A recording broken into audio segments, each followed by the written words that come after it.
Good afternoon, girls. Today, let us discuss what is meant by monetary policy and what is public policy. Now, we'll go one by one.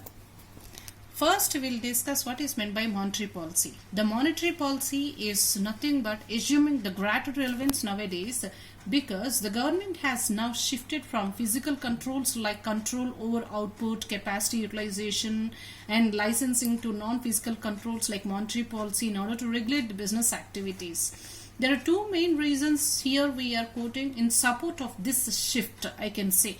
One is that the changes of quantum of saving and its characteristics are reasons enough for considering the Indian economy to be ready for direct management through financial controls.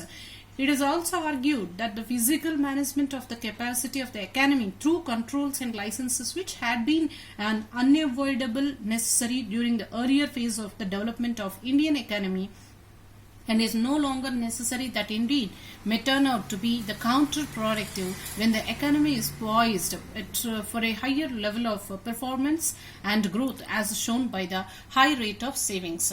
Now let us see, monetary policy is nothing but it refers to the use of instruments under the control of the central bank, that is nothing but our Reserve Bank of India, to regulate the availability and use of money and the credit. Now let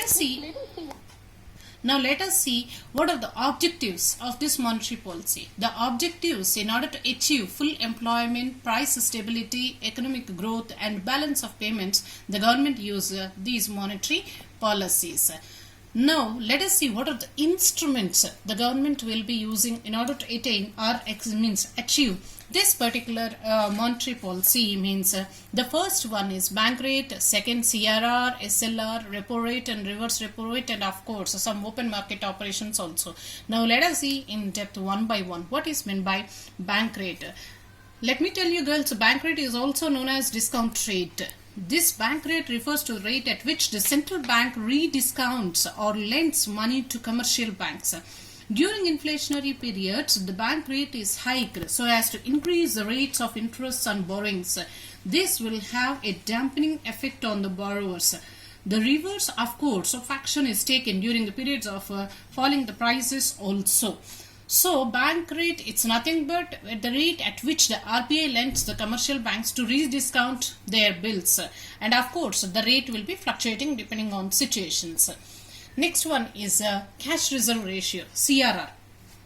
The cash reserve ratio, undoubtedly we can say under the RBI, Reserve Bank of India Act 1935, every commercial bank has to keep a certain minimum cash reserve with the Reserve Bank of India.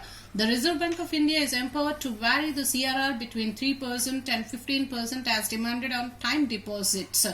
An increase in the CRR, means cash reserve ratio, will reduce the available funds for bank credit, and a reduction would have the opposite effect also. Of course, this percentage and this means a minimum percentage changed will be depending on the times and deposits. Next weapon is statutory liquidity ratio, SLR.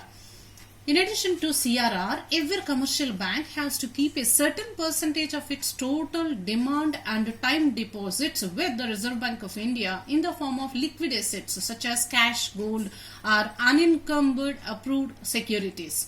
Maintenance of these liquid assets is a basic principle of sound banking system.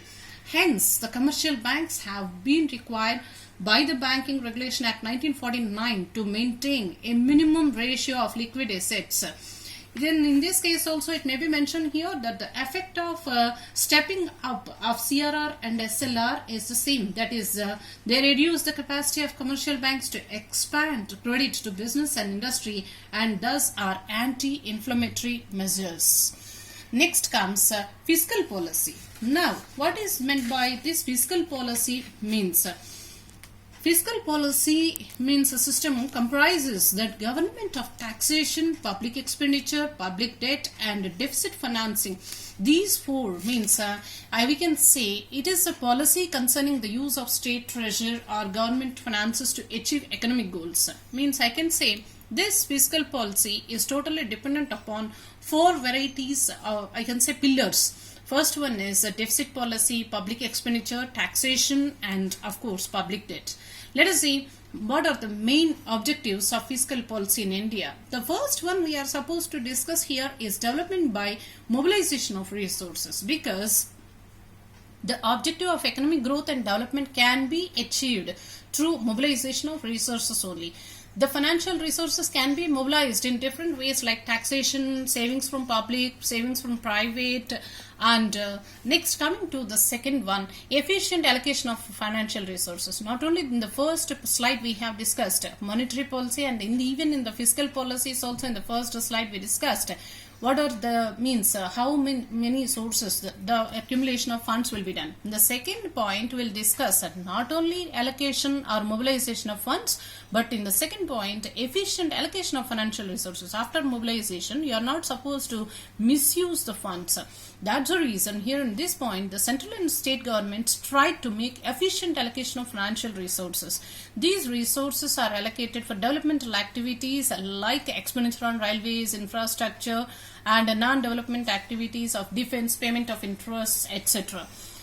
Third one, of course, our governments have been trying to reduce these inequalities of income and wealth. Of course, the maximum weapon the government may use and is using is a tax. The fiscal policy aims at achieving the balance between the means unequal income groups. I can say in different sections of the society. The direct taxes such as income tax are charged on the rich people to compare to lower income groups. So is the case of indirect taxes, which is more semi-luxury and luxury items which are mostly consumed by upper middle classes. So these are the weapons, I can say, for poverty elevation programs of the government. Next, price stability and control of inflation. One of the main objectives of fiscal policy is to control inflation and stabilize the price. Therefore, the government always aims to control the inflation by reducing fiscal deficit, introducing tax saving schemes, productive use of financial resources, etc. And fifth one is employment generation. The government is making every possible effort to increase employment in the country through effective fiscal measures. Investment in infrastructure has resulted in direct and indirect employment, lower the taxes and duties on small-scale industries units, encourage more investment and consequently generates more employment. Various rural employment programs have been undertaken by the Government of India to solve the problems in rural areas. Of course, self-employment scheme is also taken to provide employment to technically qualified in urban areas also. BRD, Balanced Regional Development. Another main objective of the fiscal policy is to bring about a balanced regional development. There are various incentive programs from the government for setting up projects in backward areas such as cash subsidy, concession in taxes, duties in the form of tax holidays, finance at concessional interest rates, etc. Next one, reducing the deficit in the balance of payment. How the fiscal policy will be attempting means this increases more exports by way of fiscal measures like exemption of income tax on export earnings, exemption of central excise duties and customs, exemption of sales tax and octroi, etc. The foreign exchange is also conserved by providing fiscal benefits to import substitute industries, imposing customs duties on imports, etc. Of course, the foreign exchange is also earned by way of exports and saved by way of import substitutes helps to solve the balance of payments problem. Next one is capital formation.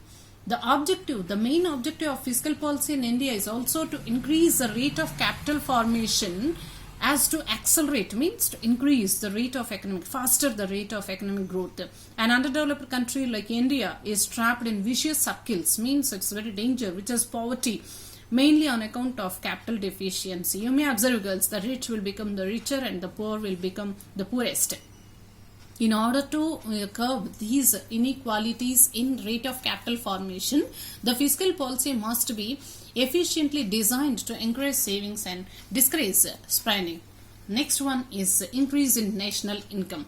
The fiscal policy aims to increase the national income of a country. Of course, this is because the fiscal policy facilitates the capital formation. This results in economic growth, which in turn increases the GDP, per capita income, national income of the country, etc. And we are supposed to discuss one more point, that is development of infrastructure.